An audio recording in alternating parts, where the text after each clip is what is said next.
Hello everybody, welcome to Fuji for the latest round of the Radical Esports Cup here on iRacing as we bear down on the end of our season. There's just 4 rounds to go, including tonight. As you can see from the air, this spectacular Grand Prix circuit that has held F1 races in the past. This time we'll be playing host to the Radicals this week.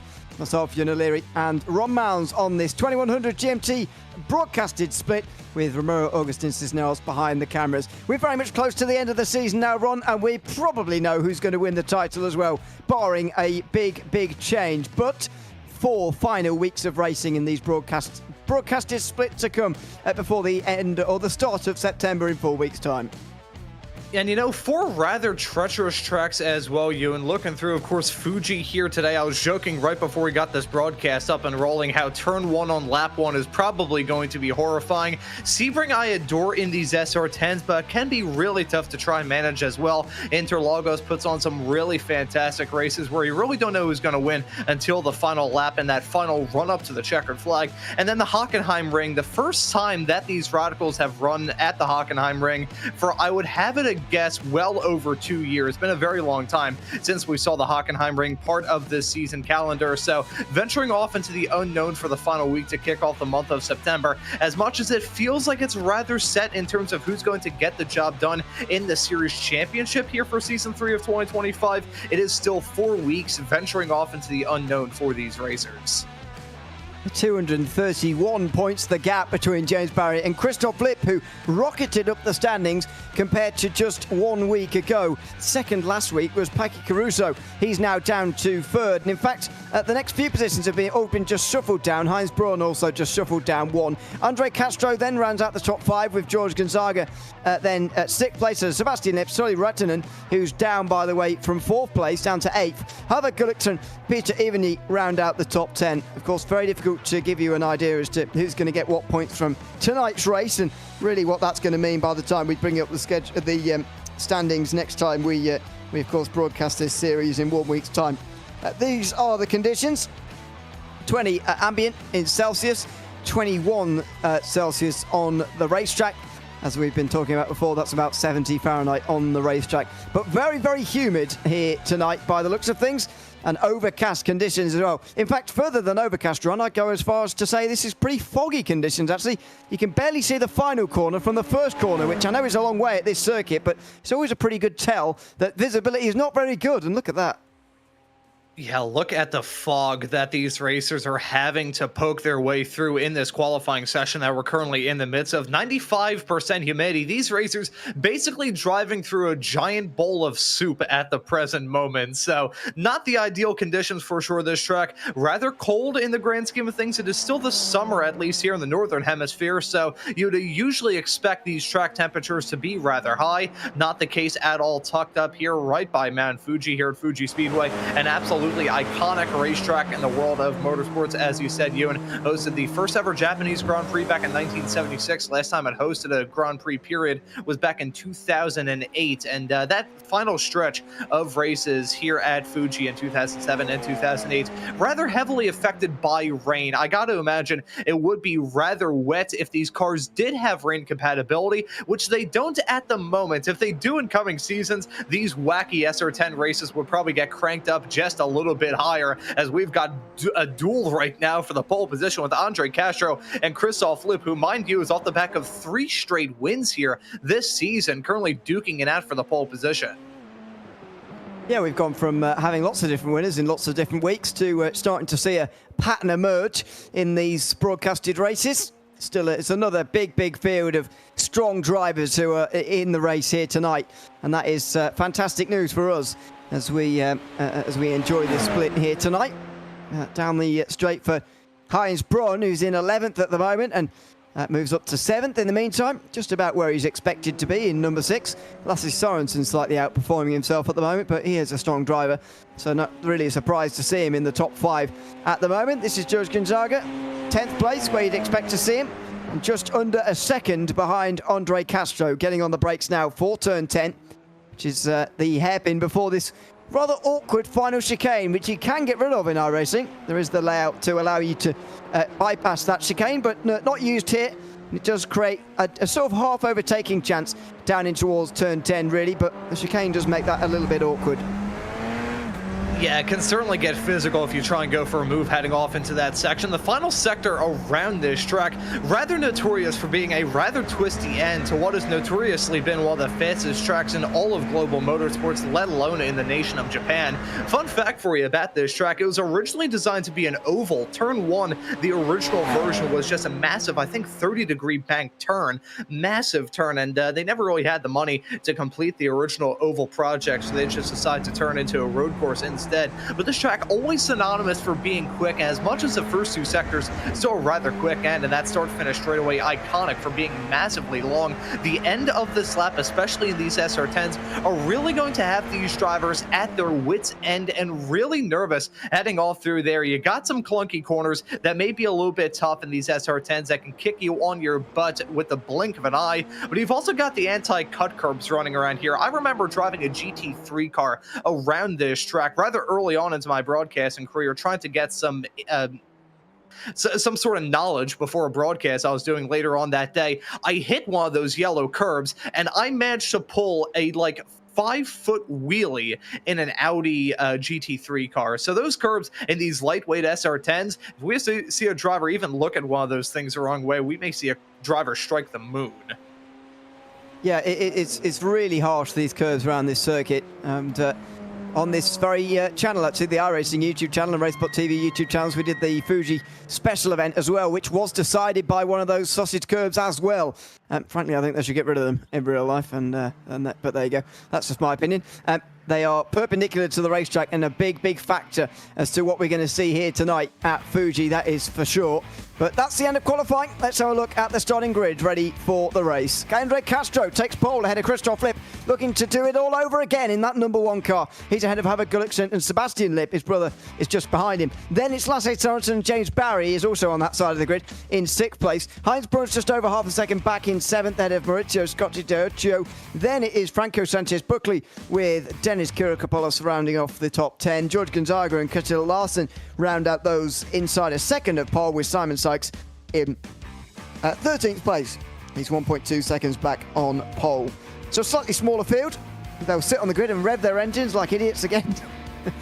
But anyway, we'll have to cope with that until the lights go out. And as you said, the big run towards turn 1, although a slightly smaller field size, which might help that. Yeah, potentially. I think the braking zone just heading off through there, it creates such a stack up as soon as you get off into that bend that you're probably going to see at least one driver get struck by a falling anvil heading off through there. Turn 1 going to be part of the many awesome / terrifying challenges that these drivers will have to face ahead. Of course, that slipstream game heading down that start-finish straightaway going to play a massive factor in this race that lies ahead. Only 16 laps in length, but let's get up and rolling here, Ewan. Let's get going here from Fuji. 4 rounds to go in the Radical Esports Cup for the 3rd season in 2025. And we are green now from Fuji. Underway, and immediately Christoph Lipp with a great start on the left-hand side. Look at that in the black and yellow car. Already on the inside, Sebastian Lipp is in the same livery just in behind him. Oh, and he's nearly been rear-ended there. Contact. Sebastian Lipp's going to go into a half spin. He's going to drop to the back of the field. But his brother takes the lead through turn number 1 and races into the end of the first sector with a sizable lead, considering it was Andre Castro who started on the pole position. Yeah, that could have ended so much worse as they had their way down into turn number 1, now heading off through the tight and twisties in the mid-sector, looking to see whether or not Christoph Lipp will be able to pull that gap, any sort of gap over a second, probably going to be easily surmountable, heading down some of the flat applets around this track, but Lipp leading. That was a really rough start there for the IGL Coding Squad. I believe that was Lasse Sorensen. That was the one that made the contact. Havard Gulliksen, while the other drivers for that team, he won the championship back in season 1 of 2025, just barely missed out on. As much as it's not really looking too good for him to get done this season, he still wants to get a good result. As we take a look at that moment, contact being made, it wasn't the biggest tap in the world, but it was still enough. No, Sorensen into the back of him, and then he went into the side of Gullikson as he was going with too much speed because of the extra speed that was given to him by Sorensen. So that was a bit of bowling there towards turn 1. And Lasse Sorensen actually lost a few places for his troubles, but there's not as many as Sebastian Lipp did. He's down to 10th place as Christoph Lipp brings them onto the front straight now. Everybody in one long slipstreaming line, and this Fuji International Speedway is quite more of a slipstreaming circuit than you might imagine. All 13 of them benefiting from that right now, and only when you get back to Sorensen and Simon Sykes and then to the teammates Kyriakopoulos and Sebastian Lipp do you start to see some side-by-side. That's Simon Sykes way too late on the brakes. Yeah, Simon Sykes losing it, heading down into turn number 1. First time I've seen this racer be behind the wheel of one of these SR10s in these 2100 GMT broadcasted races, but he's dicing with Sebastian Lipp.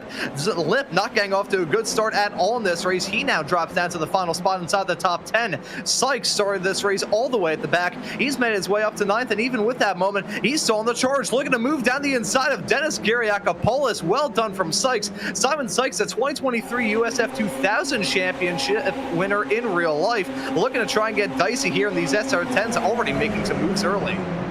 And the flash of the lights there from Lipp as they come down towards turn 10. Said this will be a half chance, but if you've been racing side by side through the first sector, then you're likely to get side by side again. He's still flashing his lights here, Lipp. I'm not entirely sure what he wants from these guys at the moment, but he moves up to 9th in the meantime. Kyriakopoulos drops back to 10th ahead of Maurizio Scotti Diuccio, who has lost a couple of places on the start. So is George Gonzaga and Ketil Larsen, who is at the back of the field. Here comes Gonzaga, and that's another place for him. And that 12 car's going backwards. Gonzaga, though, just one position behind where he started this race in the top 10. You know, as they head their way down this massively long start-finish straightaway, I still think these racers looking to get their tires and their cars really into a good groove. Get the tires up to temperature, get the juices flowing before you really start to cut shapes heading down the start-finish straightaway. Doesn't mean we aren't seeing anybody go for moves, as that's some side-by-side racing involving Franco Sanchez Buckley, also Simon Sykes and Sebastian Lipp swapping spots right behind for P8. That looks like a successful challenge there from Lipp to make up some spots, but Sykes still remaining in P8. But I think right now these racers still trying to settle into some sort of groove. We mentioned right at the start of the show how cold the track conditions are, and the relative humidity is still rather high at 95%. With track temperatures no higher than they were in qualifying, these racers probably struggling for grip. Look up the inside again from Sebastian Lipp on Simon Sykes, but not able to do it there, and that's going to compromise his run coming out of turn 6, although it's not a straight hit. It's a long flat-out section in pretty much any car, and so you can really be eaten alive on the way towards turn 10, but not quite close enough on this occasion. You can see the two for the lead there. They are absolutely nose to tail, and they're breaking away from the rest as Andre Castro looks to get past Christoph Lipp, and he's not bringing the rest with him. James Barry's up to 3rd, and that's a great start from him, but he's not able to stay quite as close with the leaders. Not able to hold on to it for it now. We still have a decent amount of time left to go in this race, but these early stages could really be a trendsetter. Damage done in the early stages, whether it be onto your car or whether it be onto your pace, may stay for quite some time. As we take a look, that's Andre Castro giving Christoph Lipp the bump draft, heading down the start-finish straightaway. Castro, a NASCAR racer in real life, no stranger to using the bumper, but here in these SR10s, you don't usually see that, but there they go. Still trying to extend that gap. Lipp looking for 4 straight wins. Castro looking to return to victory lane, as I think there may have been some drama with Lipp and Sykes heading down to 1. There certainly was. Sykes is towed as well back to pit lane. Sebastian Lipp still yet to get going again, and he now tows as well. So 2 drivers making contact towards the first corner, and they're now both on pit lane. We will get a look at what happened here. Sykes was at the front of the group. It was 8th place at the time. He felt the need to defend, and he was right to, because Sebastian... Oh, no! Oh, no. And great avoidance, by the way, from Gonzaga, who only just got away with that. And these two are going to have it out in the pit lane, it looks like. It looked there like Sykes defended right to the pit wall. And Lipp tried to go past him on the outside. Sykes expecting Lipp to go to the racing line again. And Sykes just... in the end, pulled straight into the side of his rival and took them both off the track. Yeah, that was a clumsy moment heading down into the turn. Driver's not very happy. Sebastian Lipp certainly not happy with how things have gone for him in this race. And now that he's still in pit lane, having to tow back, that'll pretty much be game, set, match for your round one winner at the Red Bull Ring right at the start of this season. So Lipp rather frustrated. Simon Sykes looking to cut some shapes here and just not able to mount too much of a challenge there. And then Lipp and him making contact, coming to blows heading down the start-finish straightaway. The drafting game super strong in these SR10s. Probably won't be the first moment that we see like that heading down the start-finish straightaway, but a big moment to be sure. A bit of an agreement being reached for third place, by the way, as Gullickson gets past James Barry for fifth at number 4, 5, 6 in third, fourth and fifth. And Gullickson may be feeling that with him at the front of the group, he can get more of a gain. There's the incident again. I mean, quite to the contrary that you know, Lipp is coming over on Sykes. In fact, Lipp was actually slightly going left already. Sykes was just going even more to the left and straight into the side of him there. So, as you say, I think the word clumsy used to describe it is probably the most relevant one there. Yeah, that was a rather clumsy moment heading down into the turn. But hey, these racers looking to try and get any single advantage that they can in these very competitive and very tight races here on the Radical Esports Cup, especially in these 2100 GMT broadcasted races here on RaceSpotTV. Unfortunate for sure, but hey, just part of racing, I guess. Instead of talking about that, though, we still got this squabbling up at the front. The battle for the final podium spot, really intense between Havard Gullickson, James Barry, and Heinz Braun. Braun, we know that he's an aggressive racer. He is no stranger to getting down and groovy with it, throwing punches at his competitors, Havard Gullickson and James Barry. They combined for 5 championships over the past couple of years here in the Esports Cup. Barry, your current points leader, looking to try and get his 5th here this season and return to championship form after being on a 3 straight season losing streak, as he's gonna rather get that move done pretty easily. Heading down that start finish straightaway, you can see how strong the draft is in these cars, especially heading down there. And Heinz Braun wants to follow, and he does follow through as well. So Heinz Braun in the background got past Gullickson, and in the top of your screen, by the way, you saw Andre Castro going past Christoph Lipp. These two have been close for the early part of this race, but that's the first time that Castro has retaken the lead since, of course, he had that pole position and that lead immediately taken away from him meters after the start line on lap number 1 earlier tonight. But Castro is back to the front now, and with that pass for third place from James Barry, I get the feeling that any hopes of those 3 catching up to the front 2 now have evaporated very quickly. Not that there was much hope anyway, but they've shown that they're going to race each other rather than try and catch the 2 up front again. I think they're playing the patient game is what they're doing right at the front, you, and they're working together as pseudo teammates at the present moment. They're saying, you know what, we're going to get to the end of this race and I am going to hate you in terms of driving to try and get the checkered flag here, but for now I want to work with you just to make sure it is us 2 battling for the win and not a 5-car Titanic fight for that checkered flag. Doesn't matter what kind of driver you decide to link up with when it comes to breaking away. A breakaway is still a lot better for a driver's psyche. If you're Andre Castro, you're thinking, okay, I may have to battle with Christoph Lipp, the 3-time race winner heading into this race. And outside of his form as of recent here this season, a very talented racer in these SR10s. He was your 2024 Radical World Finals champion. So he's a very quick driver behind the wheel of these race cars. But dividing and conquer seems to be the name of the game at the front, as they are still battling right behind. Absolutely. Side by side and into turn 2. It's Gullickson, Barry and Braun this time round.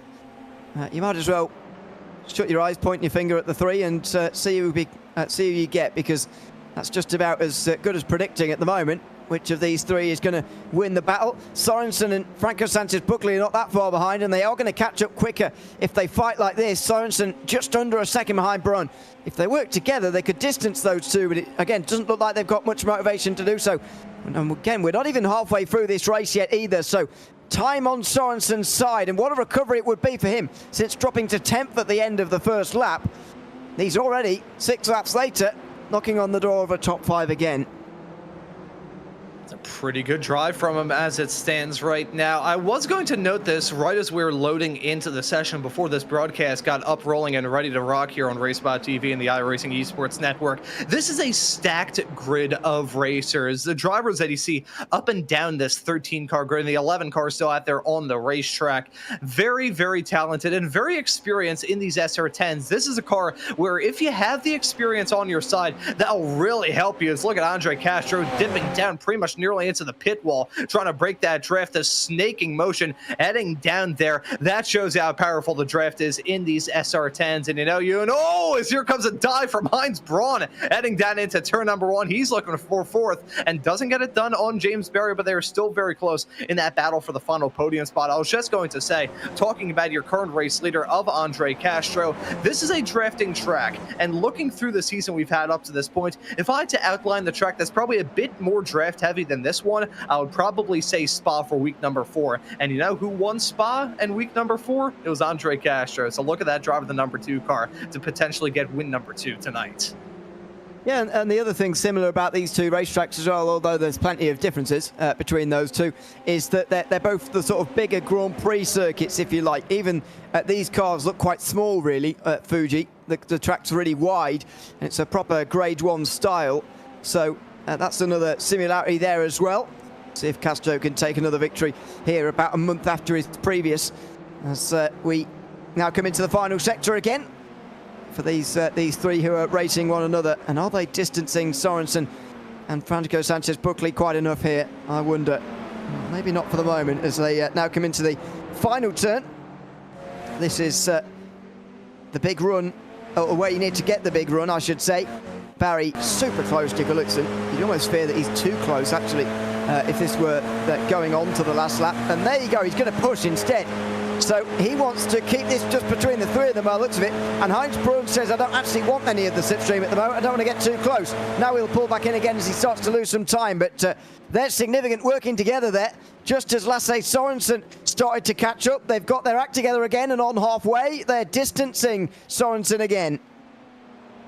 Birds of a feather tend to stick together, and these SR10s seeming to stick together heading down that start-finish straightaway. I will say this, and this is honest, I have seen many a draft race here in these SR10s. Usually don't see these racers bump draft like crazy. I think they're doing this for two reasons. Not only is it a good strategy to run heading down that massively long start-finish straightaway, but I do know that over on the European and Americas side of things here in the Radco SR10 world, these drivers aren't allowed to bump draft. That was a rule from last season that they implemented, and I believe it is still on the books here for to the 2025 Radical European Championship, which will be returning to RaceSpotTV this upcoming weekend in this exact same track. And many of the racers that we have in this event right now run in that series, and they're looking to try and contend for a championship. I think these racers are saying, you know what, we can't bump draft in the hour-long race that's coming up this Sunday, so let's just get it out of our system here in these officials. Bump draft like it's a NASCAR race. Going back to what I said earlier on in this broadcast, this track was originally going to be an oval, and we're seeing the oval strategies really play out heading down the start-finish stretch.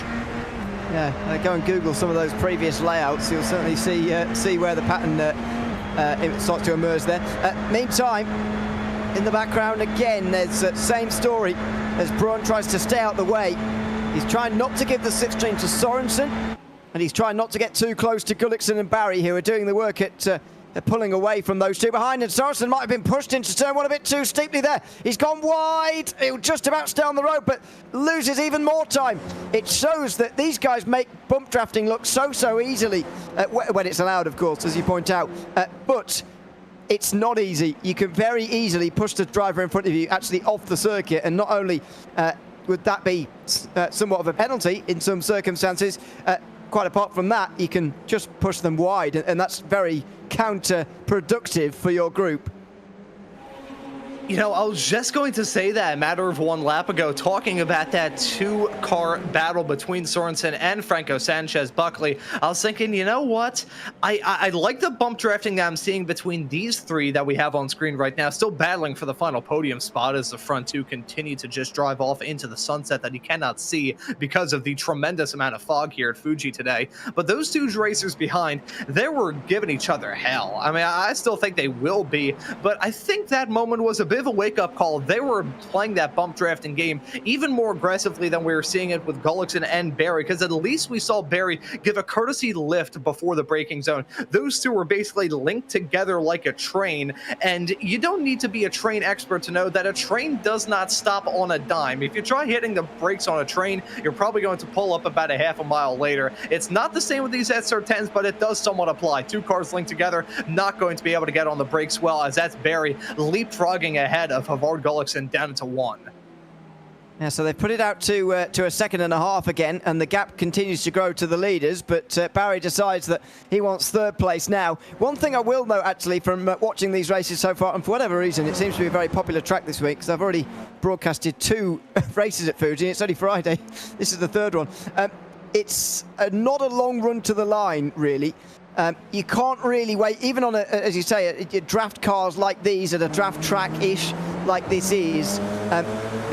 It's too late to leave out the final corner and on the run to the line. You're just not going to make it in time unless something very, very strange happens. You need to be side by side already through the final sector at the very least, and even then it might not really work. So expect to see into turn 1 on the very last lap as they're being shown the white flag.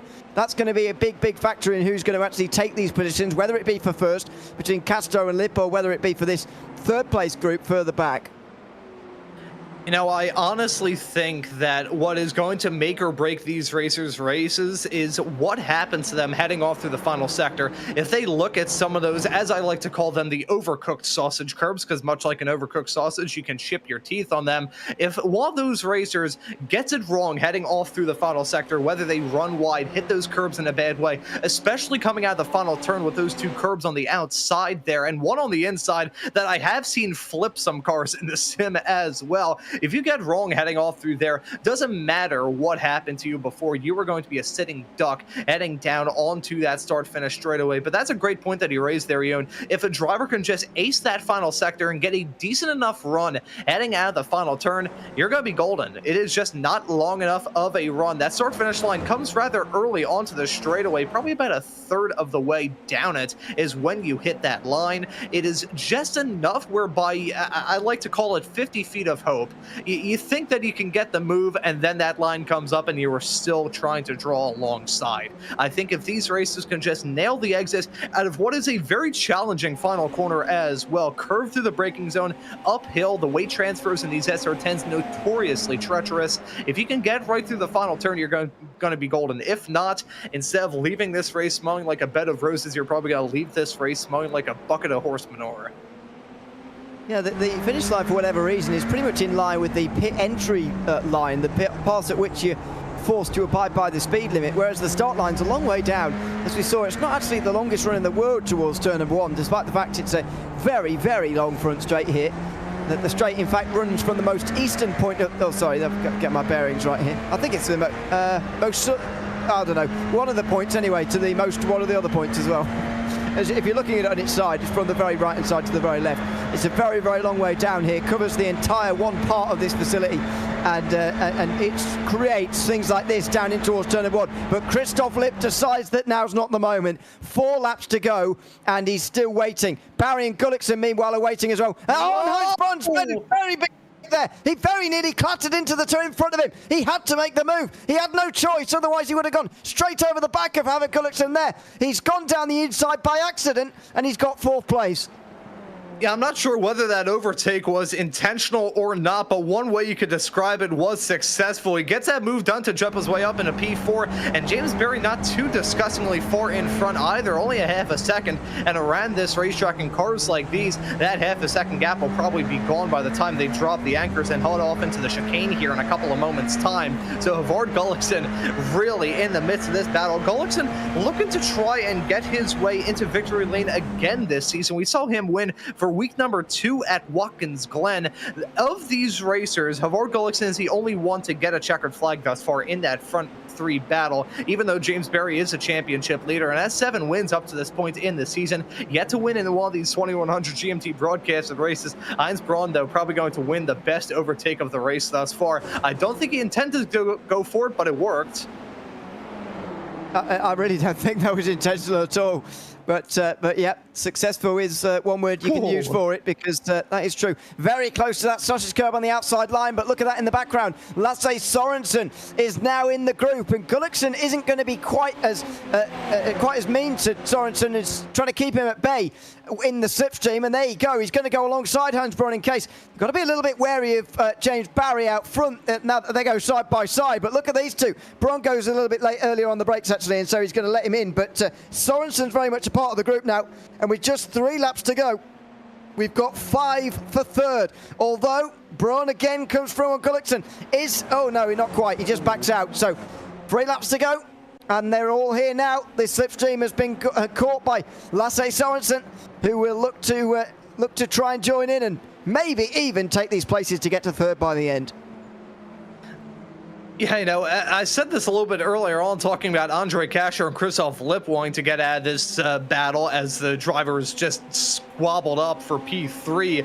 I was thinking, you know what? They probably don't want any parts of those 3 cars behind them. These 3 racers were so focused on battling each other, they didn't really focus on the cars behind. And frankly, Lasse Sorensen and Franco Sanchez Buckley, even with that moment we saw not terribly long ago, heading down into turn number 1, where they both ran wide as a result of some bump drafting going a little bit sour, they've still been able to keep those 3 honest, and they're right there 2 pounds. Sanchez dropping down a little bit, heading off through the mid-sector. I think his main strengths are heading down the straightaway. A reminder to those who haven't tuned into these broadcasts before, fixed setups for these cars, so it's not a matter of setup. I think he just has a better car heading down the start-finish straightaway. He's more comfortable heading down the straights, and he is heading off through the final sector, which is part of the reason why he started bleeding off time at the end of this lap. But still a titanic battle for the final podium spots. We got 2 IGL Coatings teammates right there in the form of Gulliksen and Sorensen. And look at Sorensen going for the dive. Oh, that's so late, and he locks up as well, but he's just about got there. Heinz Braun will look for the exit, but he's not going to have enough space, I don't think, to do it back into turn 3. What a remarkable move from Lasse Sorensen, and unlike Heinz Braun's move a few laps ago on Havik Gulliksen, I think that absolutely was intentional from Sorensen. He was just late on the brakes, locked up a little bit, but that was brilliant, and he makes his way into the top 5. You know, I think that's another one of those overtakes where I'm not entirely sure if he meant to go for it, but he went for it and it still worked. Sorensen jumping his way up into the top 5, as now I think we're going to see Barry and Gulliksen really start to battle hard. That was the 2 drivers who won championships in back-to-back seasons. Barry got his last championship at the very end of last year. It was season 4 of 2024 that we last saw James Barry win a championship. That, I think, was Maurizio Scotti Deuco running wide, heading off through the chicane. Saw that corner cut for him. I think he's lost out on a spot. There he is in the 12th machine, losing out on P8 to Dennis Kyriakopoulos, and probably serving a slowdown as he heads his way off through the final sector. But now getting on to the final lap of this race unit, we are starting to see these racers really begin to throw haymakers at each other. This battle for third involving 2 racers who are no stranger to battling with each other in terms of position and championship wins, and we still got that battle up at the front as well. And Christoph Lipp, I don't think is close enough down towards turn number 1. He's still 3 tenths behind. Meanwhile, Braun and Sorensen side by side. Here comes Gulliksen as well, but not late enough on the brakes. Braun is, though. He gets through on the inside line. Sorensen pushed down to 6th. Franco Sanchez Buckley, frankly, he's going to run out of laps, unfortunately for him. He's down in 7th, but it's settled through turn 1 now. What about the rest of this lap? Because, as I say, the run to the start-finish line is not too long. Yeah, it is not a long run at all. I think the braking zone heading down into the chicane right at the start of that last sector may be the spot to go for a move. Let's see if we're going to see one from Gulliksen on Barry, potentially see one on from Sorensen on Braun. Maybe we could have a swapperoo at the front. I think that Andre Kasher has a comfortable enough gap, but let's see as they head their way into the flat-out blast before the chicane. He has got enough space into turn 10, and maybe for the rest of the race as well. In the background, no side-by-side this time round. At this stage, Lipp needs to be at least making a move on Castro or distracting him in the mirrors if he's going to beat him on that run to the start-finish line, but at the moment it doesn't look quite likely. Into the final turn, Castro's definitely looking in his mirrors. You can see him slightly changing his line. Has he changed his line enough there? And is his run good enough here for Christoph Lipp? It's less than 4 tenths of a second, but but I don't think it's good enough. And it looks like Andre Castro's going to take the victory here at Fuji. Less than 3 tenths. The time ticks down, but the meters to the line tick away, and the checker flag flies. Andre Castro wins at Fuji. And who's going to join them on the podium? It will be James Barry just about, who again consolidates a championship lead, where he will have lost a few points over Christoph Lipp here, but not very many. A flash of the lights, another podium in the 2100 GMT split for him, but no wins, unlike Andre Castro, who wins for the first time in about a month. Yeah, first time since Spa in week 4. Well done to Castro. He was able to master these drafting tracks. I gotta see what he may be able to do throughout the rest of this season. He's a perennial race win contender in these races, getting win number 2. But the giant is slayed. Christoph Lipp not able to get 4 straight. I mean, he still got 3 in a row, so I don't think you'll see that driver the number 1 car complain one bit. But well done to Castro, grabbing the checkered flag by less than a quarter of a second at the line, too. Very, very close to the win there. But it's Andre Castro's who goes from pole to victory here ahead of Christoph Lipp. George Barry holds off Havik Gulliksen, Heinz Braun, Lasse Sorensen, Franco Sanchez-Buckley for that 3rd place. Dennis Kirakopoulos, Kittel Larsen and George Gonzaga round out the top 10. Maurizio Scotti round out those who finished the race. Sebastian Lipp and Simon Sykes will have to continue their fight off the circuit, I suppose, at the end of this one. Andre Castro can now join us, the race winner tonight from Fuji in the 2100 GMT split event. Andre, welcome in. Congratulations on a pole to victory here tonight. The last lap there, Christoph Lipp was not too far behind you. How were you feeling going into that last lap? I was not sure how I was feeling because the race before 2 hours ago we had like a 5300 SOF actually, and we also fought for the win, and I waited behind him and passed him coming to the white. So this time I was in the other end, and I thought maybe if I could break the toe and hit my marks that I could hold him off, and I did. Man, yeah, I think that was I think we were both driving at a really high level there, like probably the most that I can remember of any Radical race. I mean, we gapped the field pretty hard, and Christoph was really quick, and yeah, just when it's all coming together like that and you feel like you're hitting your marks and everything, it's just it's really fun. So yeah, thanks to him for a good race, and yeah, thanks to you guys for the broadcast. Unlike the other groups that you won't have seen, but behind you there was a lot of chopping and changing in the group for 3rd place as the guy pushing the wind out the way for the rest, effectively giving slipstream to the rest, was at a real disadvantage. But you didn't seem to be under very much pressure throughout. Do you think that was Christoph just waiting for the end and then he never got round to actually making the move on that last lap, or do you think you actually just had too much speed for him there really at the end?